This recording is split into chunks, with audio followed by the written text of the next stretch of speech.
Hi అండి. Welcome to Telugu tastes. ఈరోజు ఇదంతా కార్తీక మాసం కదండి. చాలామందికి ఈ డిష్ అయితే తెలిసుంటుంది, కాకపోతే కొత్తగా వంటలు నేర్చుకునే వాళ్ళకి అది తెలియదు అనమాట. అందుకని నేను ఈ వంట అయితే ముందు చూపిస్తున్నాను. ఇప్పుడు కార్తీక మాసం కదండి, ఉల్లిపాయ, నూనె, వెల్లుల్లి ఏం వేయకుండా మనమైతే ఇదైతే తయారు చేసుకోవచ్చు అనమాట. మనము ఇంట్లో రెడీ చేసుకోవచ్చు ఈజీగానే, ఎవరి హెల్ప్ కూడా అక్కర్లేదు. మనకి పెద్ద గ్యాస్తో కూడా పెద్ద నీడ్ ఉండదన్నమాట. ఫస్ట్ అయితే నేను ఇలా చూపిస్తున్నట్టుగా 2 చిన్న చిన్న వంకాయలు అయితే తీసుకున్నానండి. ఈ వంకాయలు తెల్ల వంకాయలు, నల్ల వంకాయలు అలానే ఏమి ఉండదు, ఏ వంకాయ అయినా పర్వాలేదు. ఇలా చిన్న వంకాయలు 2 తీసుకొని దీన్ని కొంచెం సిమ్లో పెట్టుకొని అలా అటు ఇటు తిప్పుకుంటూ బాగా కాల్చుకోవాలన్నమాట దీన్ని.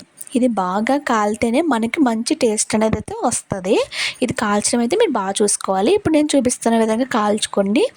ఆ తర్వాత ఒక ప్యాన్ పెట్టుకొని, ప్యాన్లో మీరు ఆయిల్ అయితే ఏమీ వేయకుండానే ఇలా మీ కారానికి సరిపడినంత ఎండుమిర్చి అయితే తీసుకోవాలి. ఎండుమిరపకాయలు కూడా ఒక్కొక్కటి ఒక్కొక్క కారం ఉంటాయండి. మీరు కొంచెం ఎక్కువ కారంగా తినాలనుకుంటే కొంచెం ఎక్కువ తీసుకోవచ్చు. అప్పుడు ఈ ఎండుమిర్చిని అయితే మనం కొంచెం కింద మంట పెట్టుకొని సిమ్ నుంచి మీడియం ఫ్లేమ్ మార్చుకుంటూ ఈ ఎండుమిర్చిని అయితే కాసేపు వేయించుకోవాలన్నమాట. ఇలా వేయించుకోకుండానే చేసుకోవచ్చు, కాకపోతే ఇలా వేయించుకోవడం వల్ల ఏమవుతుందంటే మనకి ఈజీగా ఇలా మనం మెదిపినప్పుడు మెత్తగా అయిపోతుంది అనమాట. అందుకైతే వేయించుకుంటున్నాం. ఇప్పుడు ఇందులోకే కొంచెం ఒక స్పూను అయితే జీలకర్ర వేసుకోవాలి. ఈ 2 కూడా ఇలా సిమ్లో పెట్టుకొని బాగా వేయించుకోవాలి. ఇప్పుడు దీన్ని బాగా వేయించుకున్న తర్వాత ఇది వేడిగా ఉన్నప్పుడే మనం దీన్ని బాగా మెదిపేసుకోవాలండి.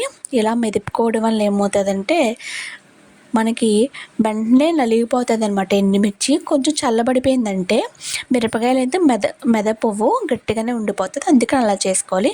ఇదిగో చూడండి, కొంచెం సాల్ట్ వేసుకున్నాను. ఇందులో మనం ముందుగా కాల్చి పెట్టుకున్న వంకాయలు ఉన్నాయి కదా, దీనిపై మూళ్ళు అయితే తీసేసుకొని ఈ వంకాయల్ని ఇలా 2 చిన్న వంకాయలకి ఒక బనానా అయితే సరిపోతుందండి.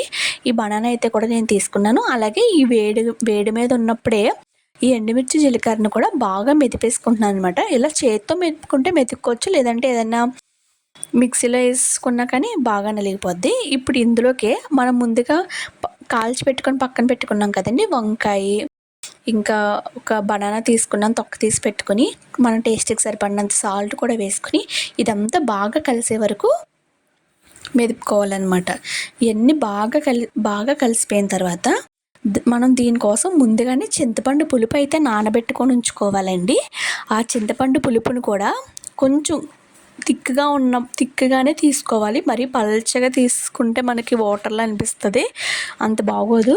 కొంచెం తిక్కగా తీసుకొని దాన్ని కొంచెం ఇందులో కలుపుకుంటూ కొంచెం వేసుకుంటూ కలుపుకుంటూ ఉండాలన్నమాట. అప్పుడు పులుపు కూడా దీనికి సెట్ అయ్యి మనకి మంచి టేస్ట్ వస్తుంది. మనం దీంట్లో అన్ని టేస్ట్ అంటే కారం, ఉప్పు, పులుపు అన్నీ తగులుతూ ఉంటాయి.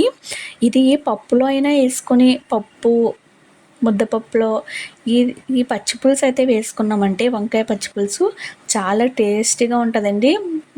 మంచి కూరలు కూడా, మసాలాలు ఇవన్నీ వేసుకున్న కూరలు కూడా దీని దగ్గర నచ్చవన్నమాట. ఇది చాలామంది చాలా ఇష్టపడతారు. ఇది ఒకసారి మీరు ట్రై చేయండి. ఈ వీడియో మీకు నచ్చినట్టయితే లైక్ చేయండి. మరిన్ని వీడియోల కోసం మన ఛానల్ని సబ్స్క్రైబ్ చేయండి. Thank you for watching.